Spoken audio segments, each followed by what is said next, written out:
Hello and welcome to Liberty and Logos episode 5, which we are calling Language and Meaning. We're going to be looking at quite a lot of viewer feedback this week and some of the themes which have fallen out of that, and especially how perhaps some of the misunderstandings that have occurred are due purely to language and meanings not being communicated effectively.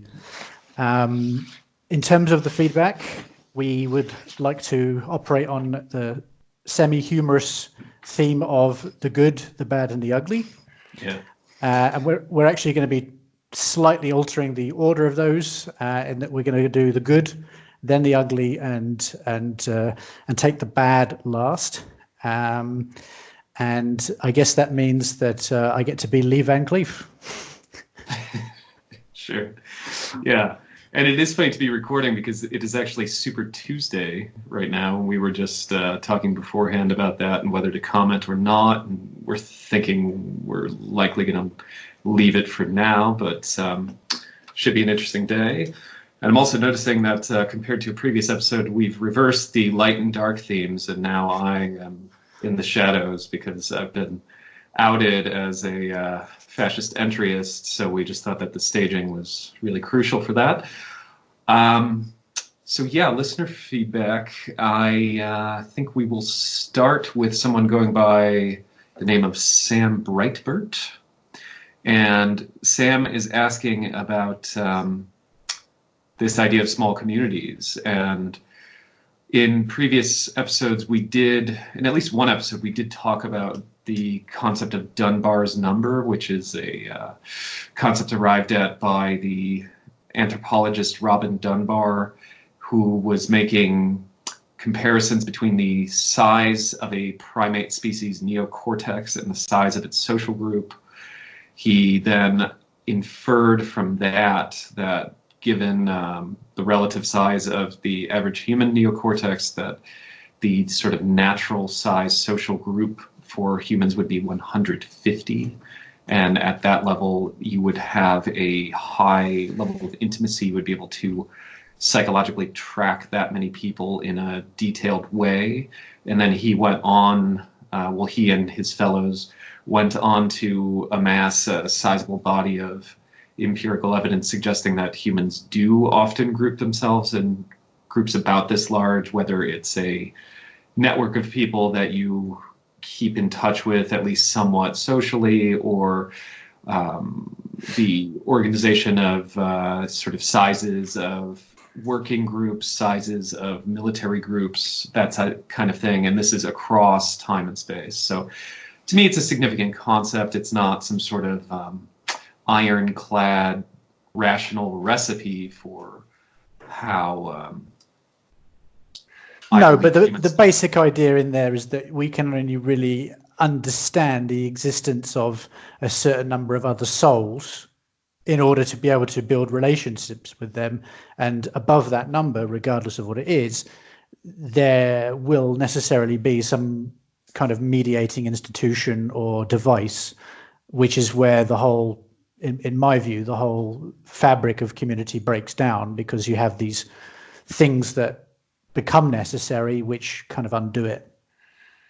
Yeah, I think that's exactly right, that you start needing to have higher level or formal organization, which opens the door for bureaucracy, which then, or whatever political form, and then therefore opens the door for corruption and elite parasitism and that kind of thing. So to get on to Sam's comment, Sam writes, anytime a Dunbar's number-sized community is brought up, I wonder, how do you avoid reproducing the miseries of living in a small town? I understand for many urban folk it is easy to romanticize rural communities. This is not meant as an accusation towards either of you, but in my experience, the intimacy of small, perhaps not quite Dunbar small towns, has many very negative effects in terms of gossip, etc. One of the main ways I imagine healthy, tiny-sized communities dealt with the potentially incestuous reality of living in a tiny community was the possibility to wander off and join some other one. This type of patchwork scenario seems integral to a thriving ecosystem of human communities, but it is much harder to imagine than merely some diverse, extremely geographically dispersed communities. So Sam has more to write, but I think we'll just jump in there. I think this is a really good question. It's one I've gotten before. And do you want to lead? Because you had some things that you... Yeah, well, the first thing is that I did grow up in the countryside. And one of the things that I feel is that villages in the countryside in the 20th century and the 21st century are a very different thing to the kind of enclaves or communities that we're trying to talk about in our outreach. I don't think that they're comparable, and the key element here is that if a group of people decide, hey, let's form a community, an intentional community, and choose to live somewhere, that they already have that closeness, most likely some kind of shared common values and fundamental principles, which if you're just someone that buys a house or is born in a house in the countryside in a rural community, you don't have that intention. It's just purely random, and therefore your neighbors, you don't have any automatic connection with them. So I would encourage people to, at this stage, to consider a theme which I think will recur across the show, which is that we're not talking about some kind of blueprint that kind of sits over the current setup or society. It's actually something very, very different. Very different indeed. Yeah, there's that. I'm reminded of that group Inhabit, and I've just started to have some conversations with some of those people, and they like to use this phrase about sort of something like living our lives in common, I believe is the phrase. When I first heard it, I thought, well, that's kind of, there's something, a valence to it that's both a bit cheesy and also vaguely sinister, because it just seems to evoke, I suppose, the negative aspects of communism. And I'm not someone who gets hung up too much on words, because people will probably laugh at this, but I'm not someone who gets too hung up on precise terms for things, because I think you're always gesturing toward the underlying concepts, and I don't think that they're being sinister in that regard. The reason I bring up the phrase is that when I think of a small town, I think often of actually still a lot of atomization in a small town. And part of that is that you don't have shared stakeholding, shared projectuality. You're not producing the means for your life together. And so you don't necessarily have much to hold you together besides things like shared pop cultural references, gossip about each other. And so I mean, gossip is inevitable to some degree, and I think often it's benign. But I think that sort of nasty side of gossip comes from being alienated from the means of living your lives on your own, and the alienation from not having that sort of shared stakeholding of existence. So. And the last thing I would say is that Dunbar's number is something that I latched onto, I guess, 4 or 5 years ago now.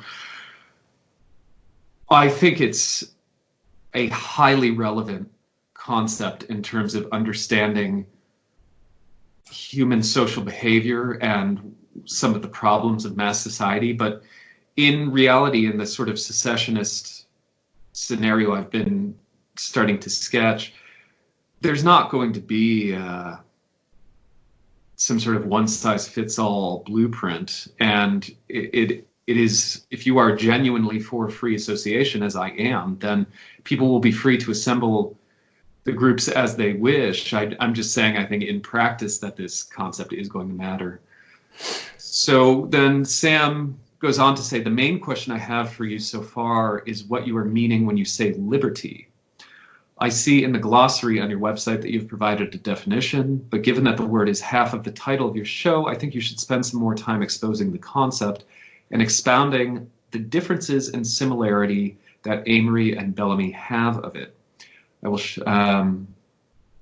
some additional thoughts on this. I remember a few years back on Free Radical Radio, Bellamy brought up a certain conception of freedom, citing some African tribes, if I recall correctly, existing through social bonds.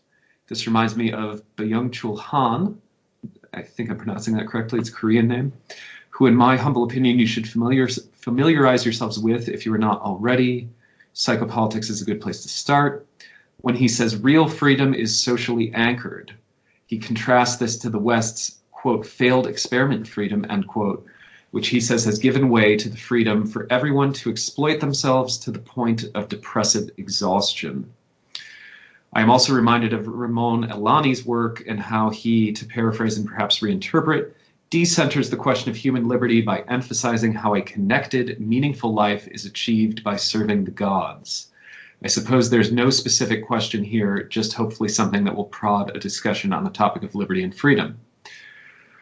So there's a lot in there. Well, I think that the Korean dude, I lived in Korea for some time, and I have a good understanding of their cultural background going back, hundreds of years. I should cut in just for a moment and say I just did the sort of bullshit Wikipedia look over of this guy, and he apparently grew up in Germany, even though he's of Korean descent. So he was in a Western context. But go ahead. Yeah, I found that even Koreans in a Western context, through the family engagement, tend to absorb the culture of their origins, and it's an extremely collectivist culture, and I think that I can go into further detail about that if required another time, but I would say that my concept of liberty or freedom or autonomy, I use these words interchangeable, is not because I see individualism as a sort of egoistic means to separate myself from others, but because at the junction of what you might call psychology, philosophy, and ethics, and all these things, you've got this idea that I hold of moral libertarianism, which is that we have a free will, and therefore how we choose to use it at any given moment affects what we're responsible for, which ties in with the idea of sort of ethics and justice, but also like how you can set up any kind of events or interactions and relationships in your own life with others, because there's you and there's the other person, and if you each have your central autonomy to interact with one another, that's good. And if you don't have that, something is wrong already, and that central liberty is a kind of prerequisite to do anything good, I would say. It's a kind of existential and increasingly for me spiritual conception of liberty, but moral libertarianism is the sort of philosophical reference point there. Yeah, obviously I can't comment too much on the reference to Byung-Chul Han. Thank you for the recommendation, and I will look into him more. I do think that certainly this sort of corporate capitalist liberal democratic republic form that the West has taken has, I don't think I disagree with the sort of rough gloss that we have this sort of pseudo freedom where many of the places in which we are most free are the most trivial, and many of the most important aspects of freedom are where we have the least sort of choice, and that seems especially pertinent on Super Tuesday. And so, I don't disagree that we have a failed experiment in freedom, although I get mocked by these anonymous internet trolls for talking about free speech. I think that is absolutely something that is worth defending, in the sense that it is the state trying to further encroach and to emotionally and morally manipulate people into giving up one of the things that parts of the West, have to some degree that other states have not, past or present. That's not to say that I sort of think of America as having some sort of wonderful level of freedom. It's in many respects the largest and most authoritarian state that has existed, depending on how you measure it. Not in every dimension, but in many. And as for my definition of liberty, I do have things to say, but I suppose I feel that I spent quite a bit of time on the anarchism episode sketching out what I meant. And I think that this, I'm not 100% sure, I think that this was sent to us before that. So, Sam, if you want to look at that episode, I spent quite a bit of time talking about my understanding of it.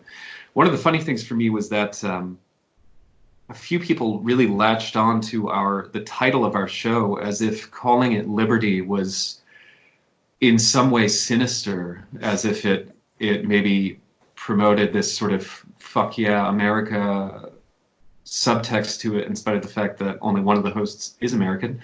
And so I guess I would echo what Amory said and say, freedom, autonomy, the liberty, these things are essentially interchangeable to me. Okay, I think we should probably move on. Okay. So, someone named David wrote into us, and this is about to be some hardcore anarcho-primitivism here. So, hi Bellamy, fire. Consider this: without fire, humans may never have settled down. Fire allows people to settle wherever there are the materials to make fire and keep warm in a safer place during the night. Cooked food, more importantly, provided the much-needed calories, which arguably changed our brain chemistry so much that we were able to conceive ideas such as trying out sedentary life. We had the brain power to plan. We had greater calories digested and much quicker, allowing there's some grammar problems here. Allowing more free time with the increased brain power to think other ways of being. So I would argue you are incorrect in claiming sedentism was the first bad move. Controlled use of fire gave us the ability to try a new way of living. Also, you argued that men may have risen to power via shamanism. Interesting that you both say very little about women, either as dominant or dominated over.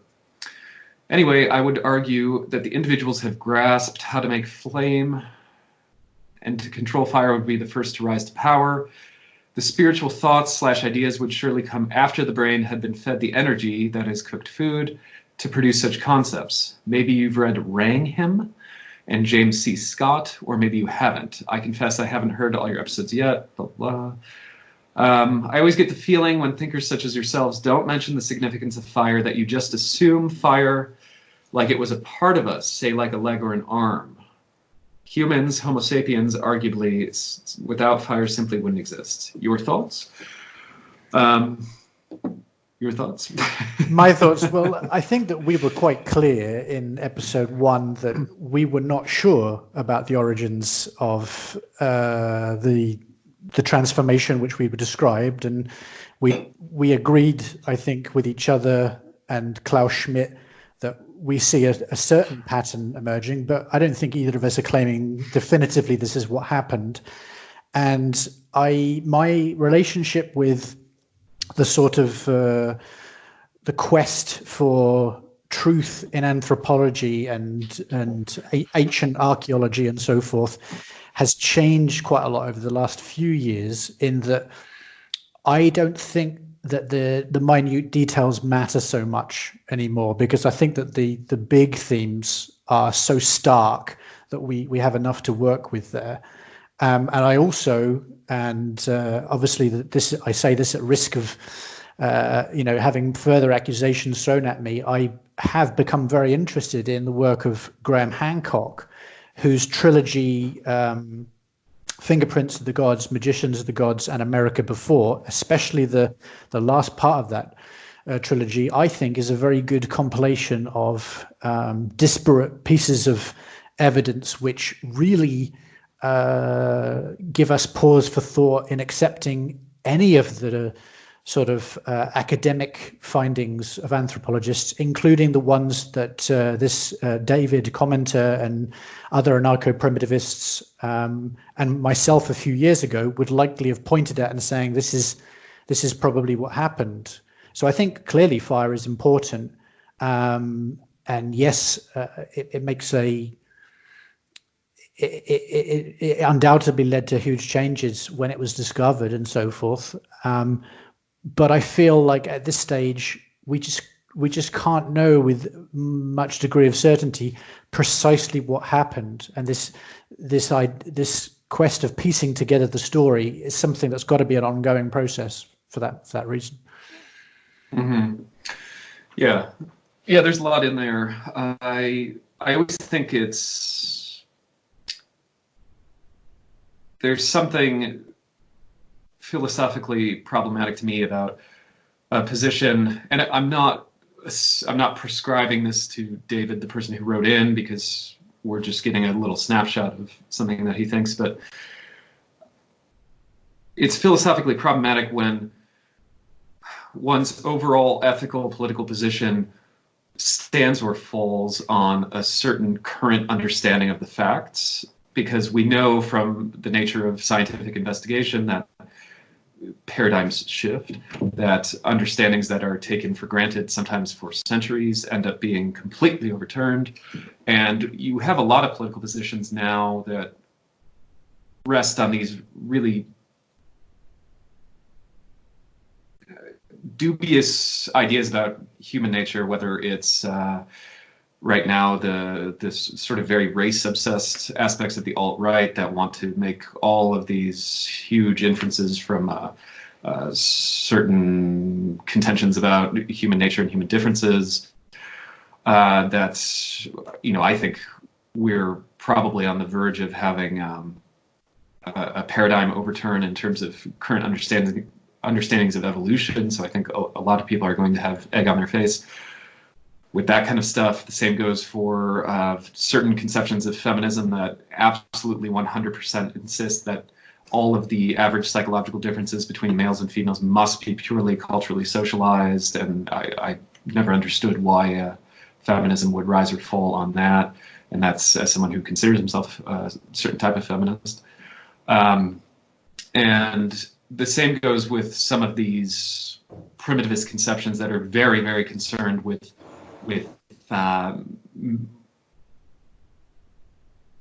digging into our origins to a level that I absolutely think looking into human origins is valuable. It's important.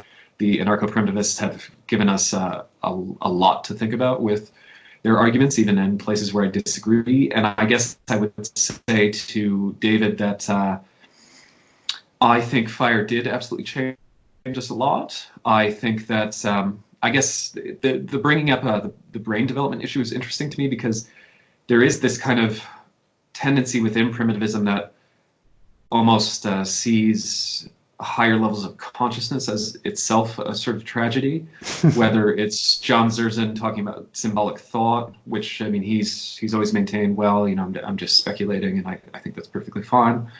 But here saying, it's almost, it was a tragedy to be able to conceive of a wider range of forms of life.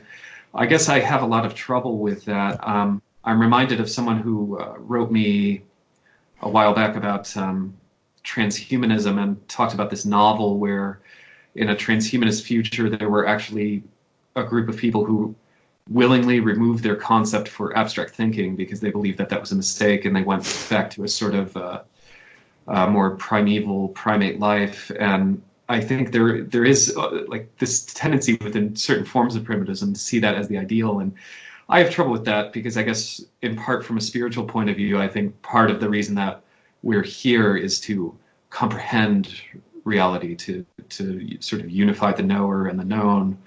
Yeah, to use the So, logos. yes. And so I guess I would say, to tie it off, because I'm going long here, is that I think looking into origins is interesting, but I think, as Amory said, there's so many major problems in the here and now that don't turn on these fundamental questions. Not that they're not interesting to look into, not that they can't give us insights, but at this point, I don't think anyone is even remotely in a position to give up fire, much less industrialism. And I think we have to, in terms of technology, first address the technologies that here and now threaten the biosphere, that here and now threaten human freedom, before we have those sorts of conversations. Okay.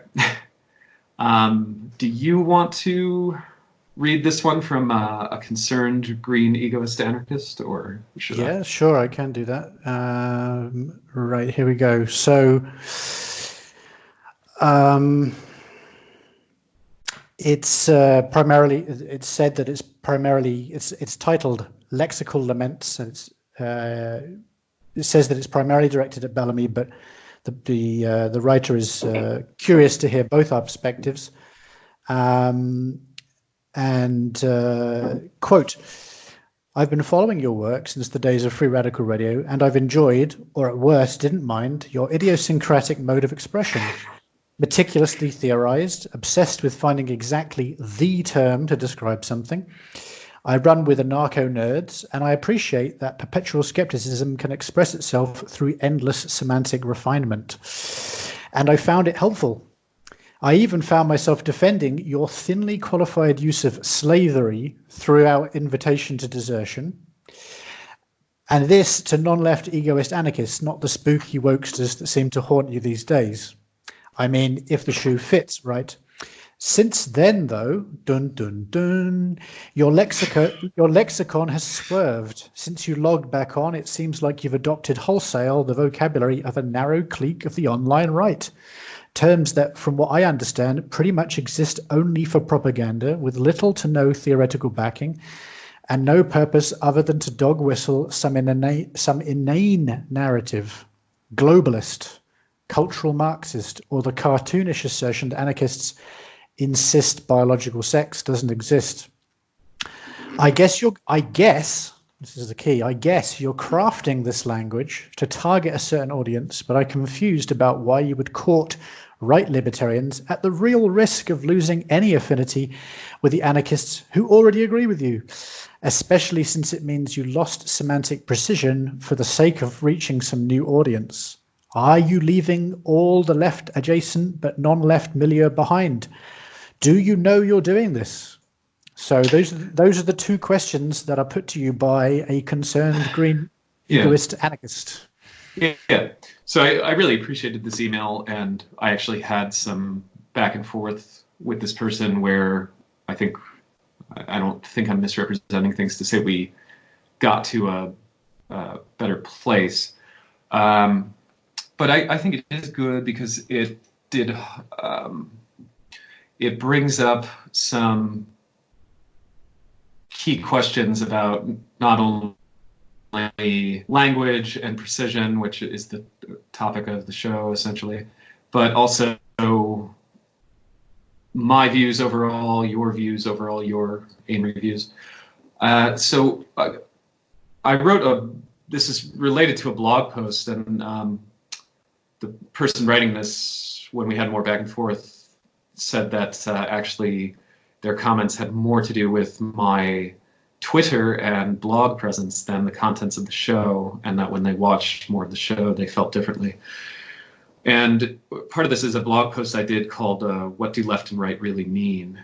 And I dug into what I felt were actually ontological differences, as in questions of what fundamentally exists, were what actually made people left-wing or right-wing, and that the political positions and the social positions and the cultural attitudes really grew out of this fundamental divide over sort of human nature and what is reality really like.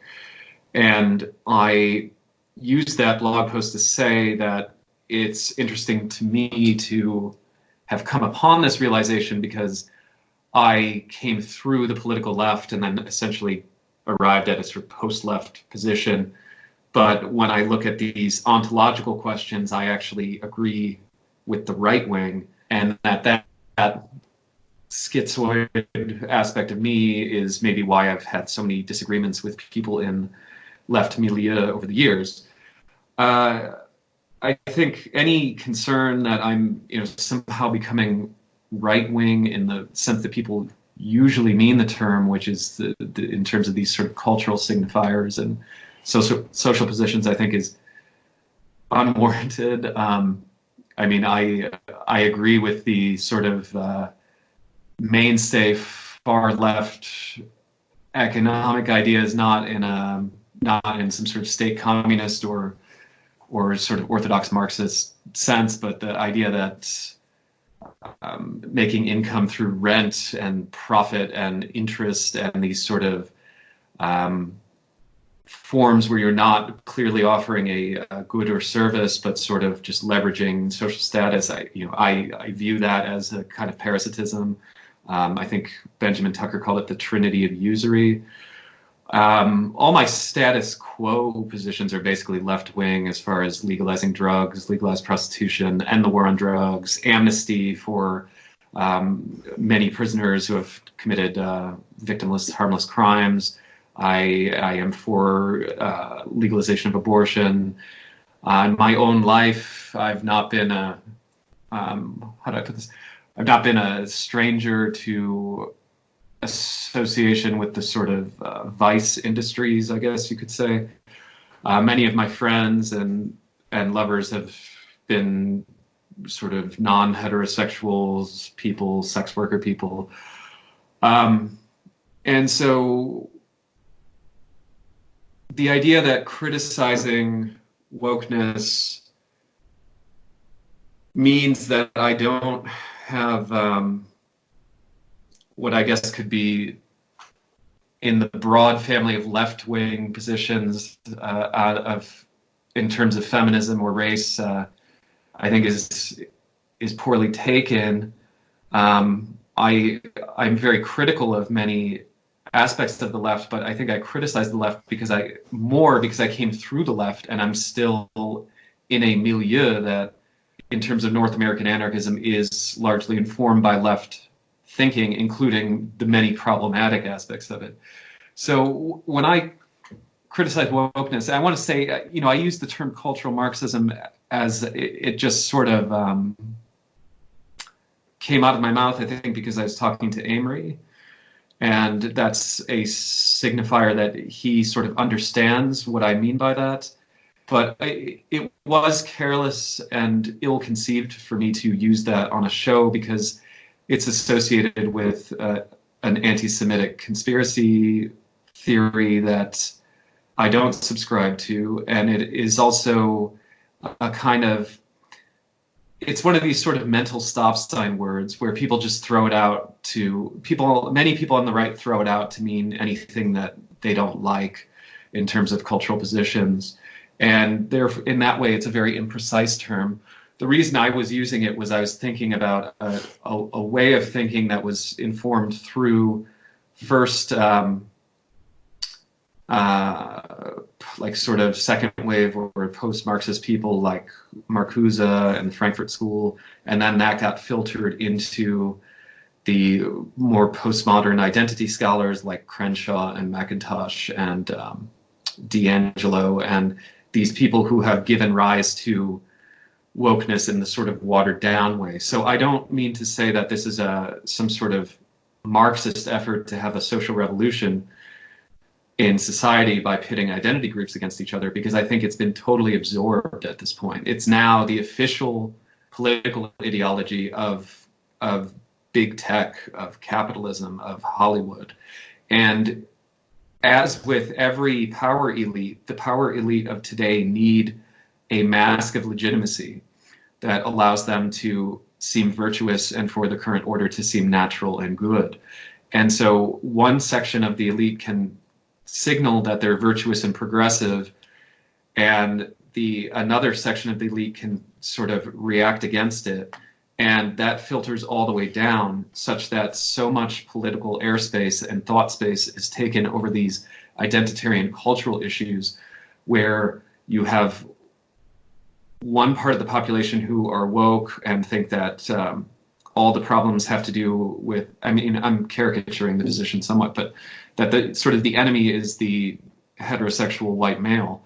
And another section of regular people become highly reactionary against that and sort of double down on, this sort of America or white identity or that kind of thing. And then you have a large section of people who are in the middle. Or, the tradition of Western values has been called into question there. It's when looking for something to protect by the means of some kind of reaction. It's not just simply America. I think that because this is a phenomenon that's occurring all over the Western world.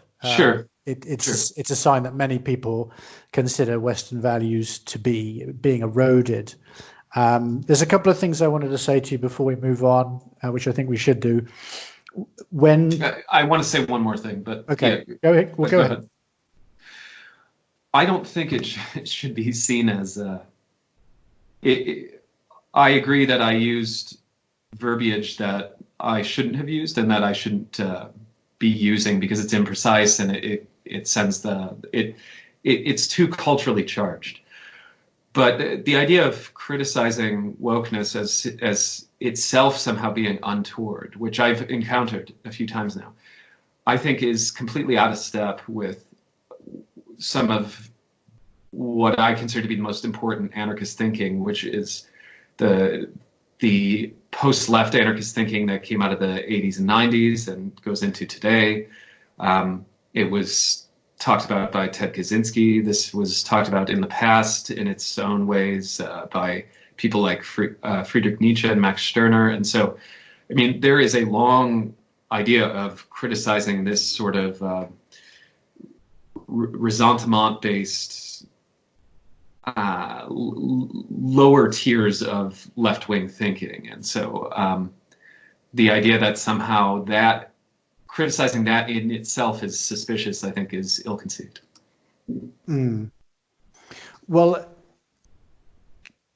on that topic, I think that I would fundamentally disagree with your description of the idea of cultural Marxism, and I think it would be worth exploring in a future episode, because to me it is something historically traceable and not simply a conspiracy theory, which is a term I don't like to use.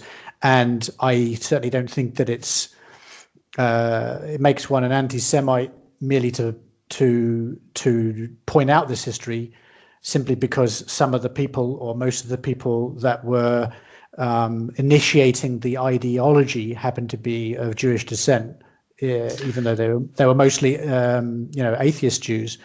The second thing I wanted to say is that, like, overall, my response to this idea of that language has sort of left and right flavor and so forth is to invoke Frank Zappa when he was giving evidence to one of these hearings where the organization whose name I can't remember, founded by Al Gore's wife and others to try and put labels on CDs. Well, I guess it was cassettes back in that day, to say this has explicit lyrics, and they were trying to talk about some kind of that certain words or phrases had this sort of essential quality. He just said, "I'll do it without the impersonation, although I can do it very accurately." He said that you're talking about words, and words don't have some kind of essential characteristics that are immutable and don't change with time. You can take the same word and use it in two different contexts, and it can have very, very different, pragmatically very, very different feelings. So, if we take the phrase of cultural Marxism, yes, it brings up a lot of thoughts in one group and different thoughts in another group. What I would like to do when we actually finally get around to talking about it is to zoom in on actually what is being meant here, and then is that something that we can find some kind of truth in through questioning or not, and we'll see about that. But I think that it's key to see that there is no such thing as a right-wing word or a left-wing word. So I don't disagree with anything that you said there. I'm saying more from a pragmatic point of view of realizing that when you do a show like this, there are going to be, as we're going to find out in a moment, people who are just highly ready to jump on you, that I prefer to be as careful as I can and not use, that I might eschew culturally loaded words, even if I agree in principle with everything that you said. Okay. So, yeah, so that was the good.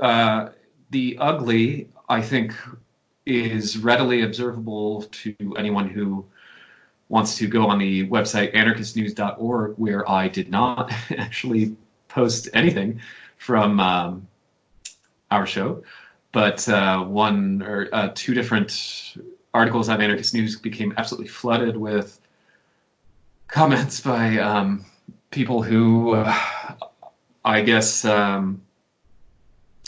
really want to assume the worst, and whether in a vindictive attempt to denounce me because they see me as a threat, or just dislike me personally, even though I doubt these people really know much of anything about me, or because of what we were just talking about, where some terms and concepts are so charged that they inspire this kind of this overwhelming dysregulated emotional reactivity that people believe what they're saying. And I expected this sort of reaction. I figured, I've been talking to a few friends for some years about the need to say certain things to the milieu and how it will probably get me excommunicated from the subculture. But I was impressed at just the caliber of it. It actually went a little bit beyond even what I was expecting, including someone making sarcastic jokes about how I, essentially deserve to have a chronic degenerative disease that I have. So that's, it's sort of a next level. But one would think that the only thing that you and I had said was let's reach out in some sort of formal organizational way to, Richard Spencer's National Policy Institute. Well, hang on. Did we even say that? I don't. Yeah. We talked about the idea, divorced from any actual real life group, a hypothetical idea that some groups might want to reach out to each other. And the key thing here is that we're not talking about the North American anarchist milieu as some kind of formalized organization nominating a spokesperson to go and talk to Richard Spencer. We're talking about communities of the kind we talked about earlier. If they like the idea of pan-secessionism, considering that. So it was a total misunderstanding, really. And you brought up Richard Spencer and Louis Farrakhan in this half sarcastic way, humorous way, yeah. Where a normal human can pick up on tone and context and infer these sorts of things. And I explicitly followed that by saying, well, Spencer actually wants an empire and therefore would be completely unsuitable.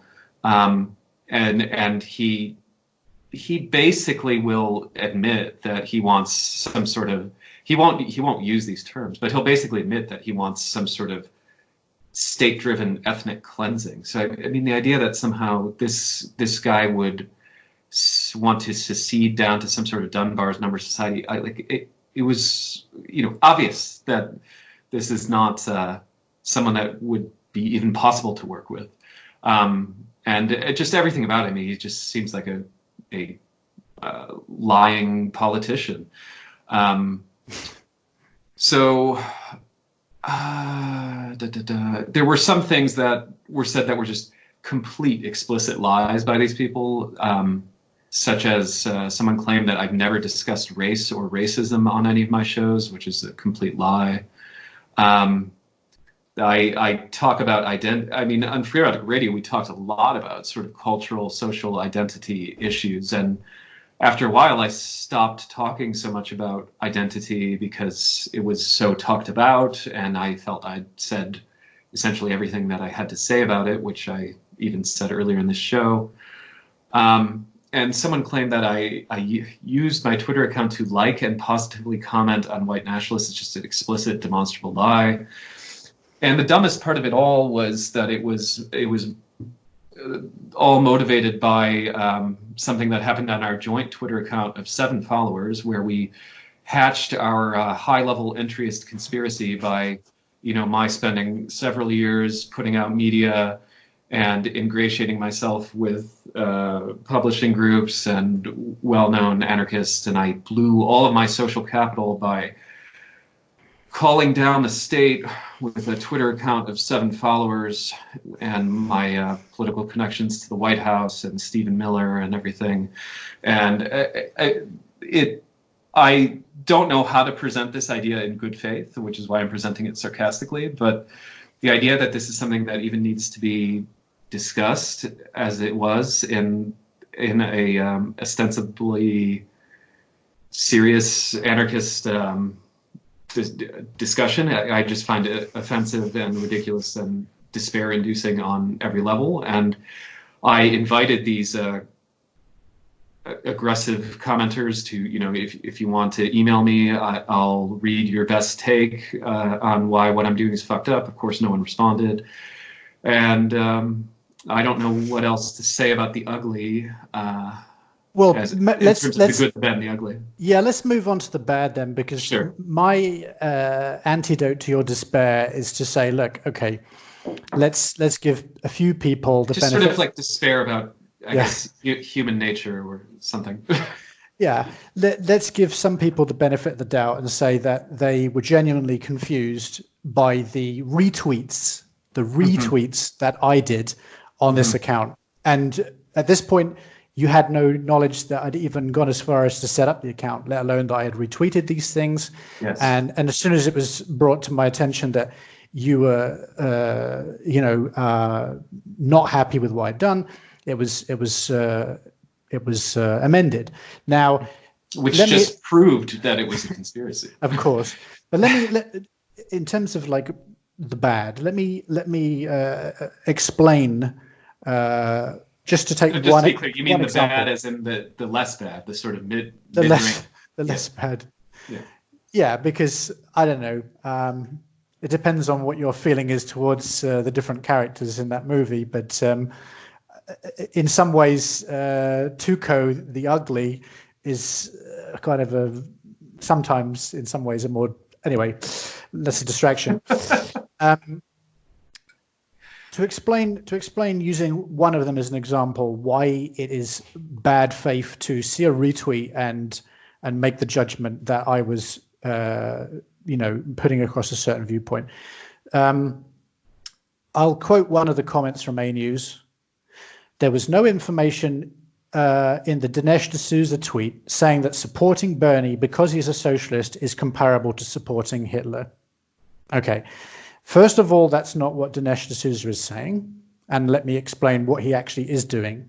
Okay, in his post, his tweet of February 27th, Dinesh D'Souza is bringing up the fact that Joe Walsh of the Washington Post says, "I'm no fan of Bernie Sanders, but #Never Trump means never Trump." So what he's saying is, I don't like Bernie Sanders, but I'd rather vote for him than Trump. And so what Dinesh D'Souza is doing is just taking the logical extension of that utterance by Joe Walsh and saying it's a good job that Hitler's not running. Now, this is not to compare Hitler with Bernie Sanders. It's to say if you really mean anyone but Trump, that would include Hitler, who, of course, was democratically elected. So if there's Hitler and Trump as two different people to vote for, never Trump means voting for Hitler. It's really not a comparison between Sanders and Hitler. It could be if it was Clinton or Joe Biden or Andrew Yang or whoever, oh, well, I'm no fan of Andrew Yang, but never Trump means never Trump. So people who kind of see that retweet and totally miss that point and miss that logic are doing themselves a disservice, because in trying to share that, all I'm really doing is trying to say this logic is kind of interesting, right? If you actually say anyone but Trump, logically that can run into some issues. And the second thing is that a lot of people really don't get that Twitter is basically a replacement for the news, and 95% of its users accept that and realize that retweeting something doesn't entail endorsement. And that's exactly what I was doing. And yes, I have some different views to you, and we'll discuss those in future shows. We've touched on it a little bit today, but essentially, retweeting Dinesh D'Souza does not mean to say I agree with him on everything. It just means to say that this point, this logical point he's making, is kind of an interesting thought experiment, in my opinion. Mm-hmm. And obviously, neither of us has anything even approaching a mainstream media point of view. And so the idea that retweeting some sort of mainstream media, sort of conservative ink guy means somehow that is representative of a view of our views when we spend multiple episodes talking about, basically taking apart civilization as it exists is just absurd. So, but you wanted to use that to then talk about a question that you got that was addressed to you, which basically the gist of it was saying, why do you use the term reactionary? What does that mean to you? And this was actually asked in a completely good faith way. It was, exactly. This is something that's going to come up again and again, I think, throughout our time with the show, however long that may be. And I have written a piece which I've posted to the Liberty and Logos website for people to read, which I think is pretty comprehensive in explaining what I mean by the term.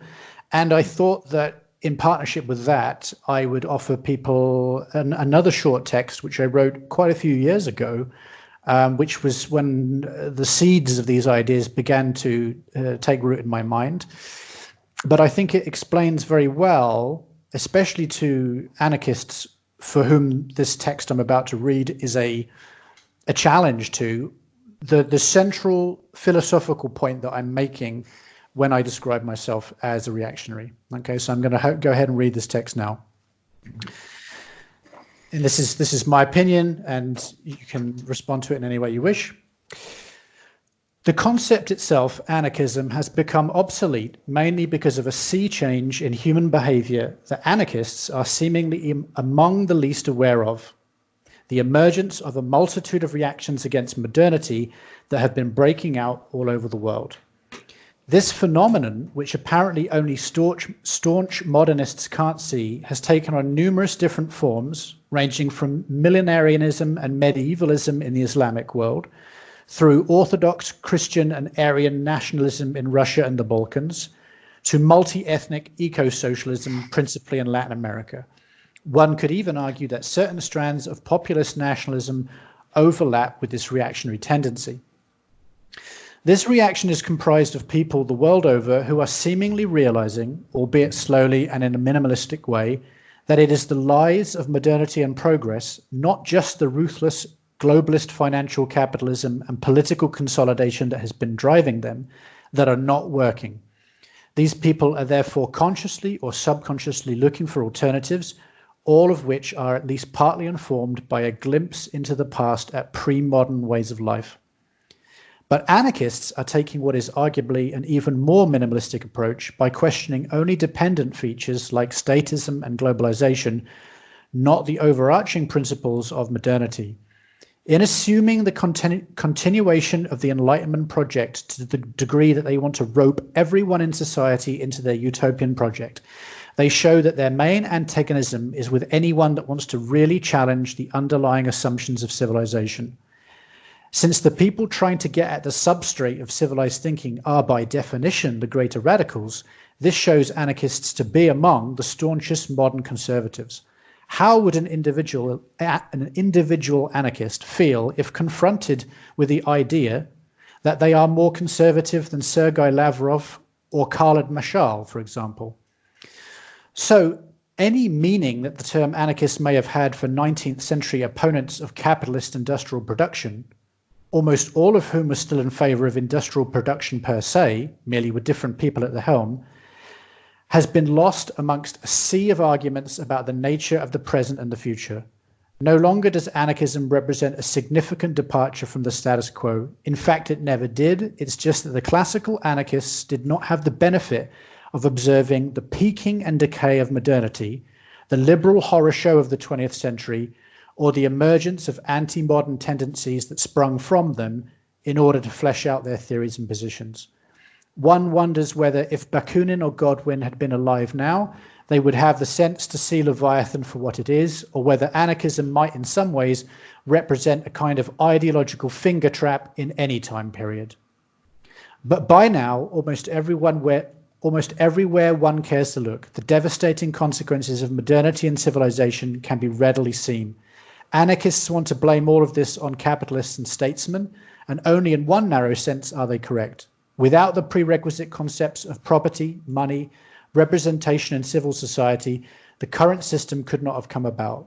In fact, modern industrial civilization is nothing more really than the enlightening of pre-existing systems of heteronomy. The Romans had already built infrastructure that brought far-flung places under the same yoke and provided spectacle to the masses and crushed indigenous cultures, all to the best of their ability 2,000 years ago.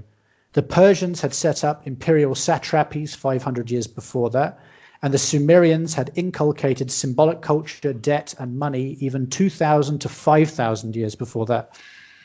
Industrial civilization is therefore not a completely new development, but just the combination of age-old heteronymous urges with modern technologies and justifications that enable it. It's coming to a close now.